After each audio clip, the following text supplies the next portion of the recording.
তাও আপনার $1000 প্রফিট থাকতেছে। আর একটা কম্পাউন্ডিং যে আপনার সাকসেস হইলো সেটা ধরেন $800 ওখান থেকে মাইনাস কাটা যাবে। একটা সত্যি কথা বলি ভাই, ট্রেডিংয়ে প্রথম ব্যালেন্সটা গ্রো করতেই মূলত কষ্ট।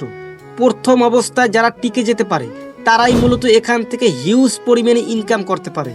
আপনি যখন একবার ডিপোজিট করে সেই ডিপোজিট অ্যামাউন্টে একবার গ্রো করতে পারবেন, দেখা যাচ্ছে আপনি $100 ডিপোজিট করে $400-500 বানাতে পারবেন, তারপরেই আপনি এখান থেকে সাকসেস হতে পারবেন।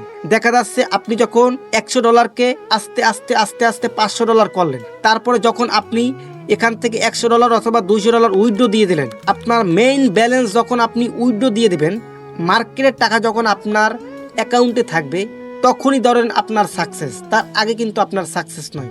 যখন আপনার নিজের ব্যালেন্স মার্কেটে থাকবে, একটা ট্রেড নিতে গেলে আপনার ভয় করবে, একটা লস যখন হবে আপনার কলিজা কাঁপবে, একটা এমটিজি নিতে গেলেও আপনার কলিজা কাঁপবে, বিকজ আপনার নিজের কষ্টের টাকা মার্কেটে লস হলে আপনার কলিজা পুরো নরবার হয়ে যাবে। কিন্তু যখন আপনি একবার ইনকাম করতে পারবেন, সেই ইনকামটা যখন আপনি উইথড্র দিতে পারবেন, উইথড্র দেওয়ার পরে আপনার যে প্রফিটের অ্যামাউন্টটা রয়েছে সেই অ্যামাউন্টটা যখন আপনার মার্কেটে থাকবে তখন আপনি নিশ্চিন্তে এখান থেকে ট্রেড করতে পারবেন। আপনার সিদ্ধান্ত যে থাকবে, সিদ্ধান্তটা আপনি অনেক সাহসের সাথে নিতে পারবেন। কিন্তু দেখা যাচ্ছে আপনার যখন রিয়েল ব্যালেন্স থাকবে, আপনার নিজের টাকা কামানোর আগে যে ব্যালেন্সটা থাকবে, সেখানে আপনি অনেক সিদ্ধান্ত নিতে পারবেন না। যেটা ভাই রিয়েল এক্সপিরিয়েন্স, সেটা আপনাদেরকে বললাম। আপনার নিজের ব্যালেন্স যখন থাকবে, আপনি মার্কেট থেকে একটা টাকাও ইনকাম করেন নাই, যখন আপনি একবার উইথড্র দিয়ে দেবেন তখন আপনি অনেক সিদ্ধান্ত নিতে পারবেন না।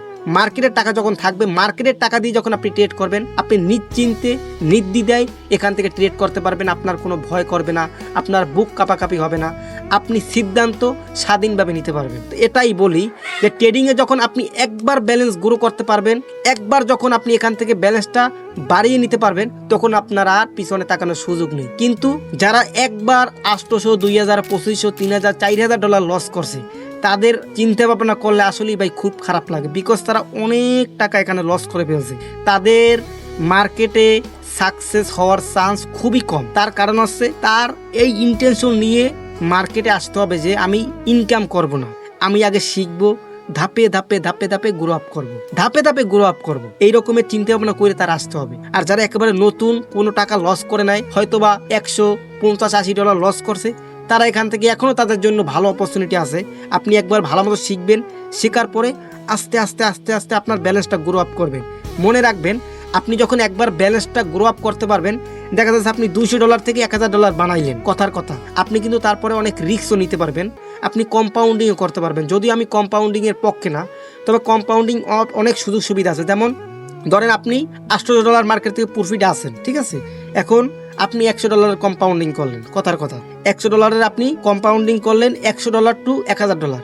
আপনার যদি লস হয়, আপনার $100 লস, কিন্তু একবার যখন আপনার সাকসেস হবেন $1000 প্রফিট। তো কম্পাউন্ডিং আপনার সুযোগ সুবিধা আছে। আপনি এই কম্পাউন্ডিং আপনি তখনই করতে পারবেন যখন আপনার মার্কেটের টাকা আপনার পকেটে থাকবে। আপনি দেখা যাচ্ছে 10টার ভিতরে 8টা কম্পাউন্ডিং ফেল করলেন, $800 আপনার লস, কথার কথা, কিন্তু 2টা কম্পাউন্ডিং এ যদি আপনার সাকসেস হয়, তাও আপনার $1000 প্রফিট থাকতেছে। আর একটা কম্পাউন্ডিং যে আপনার সাকসেস হইলো, সেটা ধরেন $800 ওখান থেকে মাইনাস কাটা যাবে, আর মার্কেটের পার্সেন্টেজ নিয়ে দিয়ে ধরেন $1000 শেষ। আপনার $1000, কিন্তু 10টা কম্পাউন্ডিং এর মধ্যে 2টা কম্পাউন্ডিং সাকসেস হলো, আপনার $1000 প্রফিট থাকতেছে, বাংলা টাকায় প্রায় $1 লাখ টাকার উপরে। এই রকমের স্বাধীনভাবে আপনি ট্রেড তখনই করতে পারবেন যখন আপনি মার্কেট থেকে অলরেডি হিউজ পরিমাণে ইনকাম করে আনতে পারছেন, তার আগে তো পারবেন না। আপনি তো নিজের টাকা দিয়ে এই রকমের হাই রিস্ক নিতে পারবেন না। আপনি নিজের টাকা দিয়ে আস্তে আস্তে পার্সেন্টেজ গ্রো করতে পারবেন, যে আমার যে ব্যালেন্স আছে ক্যাপিটাল, তার 5%, তার 3% আমি দৈনিক গ্রো আপ করবো, এক মাসের ভিতরে 25% অথবা 20% আমি গ্রো আপ করবো। এই রকমের আপনাকে প্রথমে আনতে হবে। কিন্তু প্রথমে আপনারা হিউজ পরিমাণে চাহিদা রাখেন, এই কারণে মূলত ধাক্কাটা খান। প্রথমে আপনার চাহিদা থাকতে হবে যে আমি এক মাসে সর্বোচ্চ হলে আমার ব্যালেন্সের 20% অথবা 30% গ্রো আপ করবো। এই রকমের আস্তে আস্তে ভাই প্রথমে এক্সপিরিয়েন্সের দরকার আছে। ইনকামের চিন্তা ভাবনা করা যাবে না। আপনি মার্কেটে যদি আপনি 2 মাস যদি $100 নিয়ে আসেন, 2 মাস যদি পরে যদি আপনার $100 থাকে, তাও আপনি এখান থেকে সাকসেস, তাও আপনি এখান থেকে প্রফিটেবল। তার কারণ 2 মাসে আপনি লসও করেন নাই, প্রফিটও করেন না, কিন্তু 2 মাসের মাধ্যমে আপনি যে রিয়েল অ্যামাউন্ট ট্রেড করছে সেটার মাধ্যমে আপনি অনেক অনেক এক্সপিরিয়েন্স গেদার করতে পারছেন। মেইন ফ্যাক্টরস আপনাকে ধাপে ধাপে ধাপে ধাপে ব্যালেন্সটা গ্রো আপ করতে হবে, অথবা আপনাকে মার্কেটে টিকে থাকতে হবে। টিকে টাকাটা হচ্ছে প্রথম দিকে মেইন সাবজেক্ট। তো ভাই আমি তো বলেই দিলাম, যদি এইভাবে ফলো করতে পারেন যে আমি ইনকাম করব না, আস্তে আস্তে আস্তে আস্তে আমার ব্যালেন্সটা গ্রো আপ করবো মার্কেটে, আস্তে আস্তে আস্তে আস্তে আমি টুকটুক করে ইনকাম করব। তাইলে দেখবেন আস্তে আস্তে যখন আপনার ব্যালেন্সটা অনেক বেশি পরিমাণ হয়ে যাবে, তখন আপনি এখান থেকে স্বাধীনভাবে সিদ্ধান্ত নিতে পারবেন। আপনার ট্রেড করতে গেলে ভয় করবে না, আপনার ইমোশনে ধরবে না। অনেক অনেক ফ্যাক্টর আছে। আপনি যখন একবার মার্কেটের টাকা উঠিয়ে আপনার পকেটে রাখতে পারবেন এবং মার্কেটের টাকা দিয়ে আপনি যখন মার্কেট ট্রেড করতে পারবেন, অনেক অনেক সুযোগ সুবিধা পাবেন। ঠিক আছে, আমরা তো মানুষ ভাই, মানুষ আমাদের ইমোশনে ধরে, অবশ্যই ধরে না এমন না, কিন্তু ওই যখন আপনার মার্কেটের টাকা থাকবে তখন আর আপনার ভয় করবে না। এই হচ্ছে মেইন ফ্যাক্টর। তো ভালো থাকেন। আর যারা যারা আমার কমিউনিটিতে জয়েন করতে চান, চাইলে আমার হোয়াটসঅ্যাপ চ্যানেলে জয়েন করতে পারেন, লিঙ্ক ডেসক্রিপশন বক্স এবং ফার্স্ট কমেন্টে দেওয়া আছে। আর যদি মনে চাই আমার ভিডিওতে একটা লাইক করে দিন এবং সাবস্ক্রাইবার এবং ফলো করে দিন পেজটাকে। ভালো থাকেন, আল্লাহ হাফেজ, টেক কেয়ার, বাই বাই।